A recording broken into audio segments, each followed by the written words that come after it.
కథ పేరు కింఫలం. ఒక అరణ్యంలో ఒక చెట్టు ఉండేది. అది చూడటానికి మామిడి చెట్టులాగే ఉండేది. దానికి కాసే పళ్ళు కూడా మామిడి పళ్ళలాగే ఉండేవి. వాటి రుచి వాసన కూడా మామిడి పళ్ళను పోలి ఉండేది. అయితే అవి విషపు పళ్ళు. అందుచేత ఆ పళ్ళను తెలియక తిన్న ప్రయాణికులు చనిపోయేవారు. ఆ చెట్టుకు వేరే పేరు లేనందువల్ల దాన్ని కింఫల వృక్షమనేవారు. ఈ చెట్టు సమీపానే ఒక గ్రామం ఉన్నది. కింఫలాలు విషపూరితమైనవని వారికి తెలుసు. ఎవరైనా ప్రయాణికులు ఆ చెట్టు వద్ద మజిలీ చేస్తే మర్నాడు గ్రామంలో వాళ్ళు అక్కడికి వచ్చి చూసేవారు.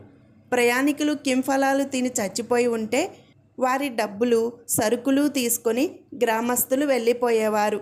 ఒకసారి ఒక బిడారు ఆ అడవికుండా వచ్చింది.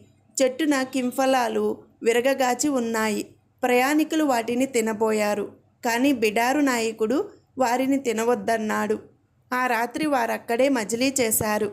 మర్నాడు ఉదయం గ్రామస్తులు అక్కడికి వచ్చి ప్రయాణికులెవ్వరూ చనిపోకపోవడం చూసి ఆశ్చర్యపడి, ఈ చెట్టున ఇన్ని పళ్ళుంటే మీరు తిన్నట్టు లేదే, కారణం ఏమిటి అని అడిగారు. నేనే వద్దన్నాను అన్నాడు బిడారు నాయకుడు. ఎందువల్ల అన్నారు గ్రామస్తులు. ఇవి తినదగిన పళ్ళే అయితే మీ గ్రామం వాళ్ళు వీటిని చెట్టున ఉండనిచ్చేవారా అని అడిగాడు బిడారు నాయకుడు. గ్రామస్తులు సిగ్గుపడి వెళ్ళిపోయారు.